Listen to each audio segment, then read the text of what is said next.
তিনটে 1200 গ্রামের রান উঠছে একসঙ্গে, দেখুন 3 পিস গোটা 1200 গ্রাম রান পিস। দেখতে দেখুন পাতাটা দেখুন পুরো কচি কলা পাতা তুলছে, দেখুন ধরো পায়েল ধরে তুলবে পুরো প্লেটটা। দেখতে থাকুন, এই হলো পিসটা, আমি তুলে দিচ্ছি আগে। যে 1200 গ্রাম করে 3টে পিস উঠছে, যে কিভাবে ঝরে ঝরে পড়বে দেখুন। এই হলো পিস, দেখুন এই যে এখানে, এই হলো পিস, এই হলো একটা। দেখুন কিভাবে ঝরছে, মটন নেমে ঝরে ঝরে পড়ছে, শুধু ঝরে ঝরে পড়ছে দেখুন।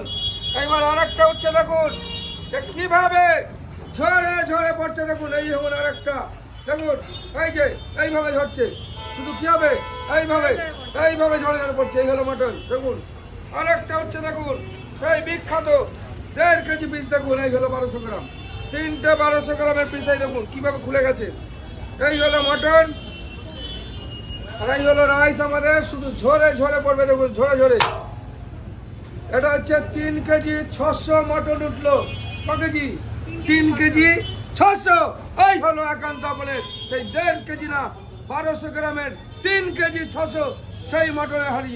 এই হলো একান্ত আপনার রান বিরিয়ানি, যাবে ঝরে ঝরে পড়বে, ঝরে ঝরে পড়বে। রাস্তা চলে আসছে। এবার দেখুন এই হলো ঘিটা, যেইভাবে ঘিটা শুধু পড়বে একান্ত আপনার পেছন।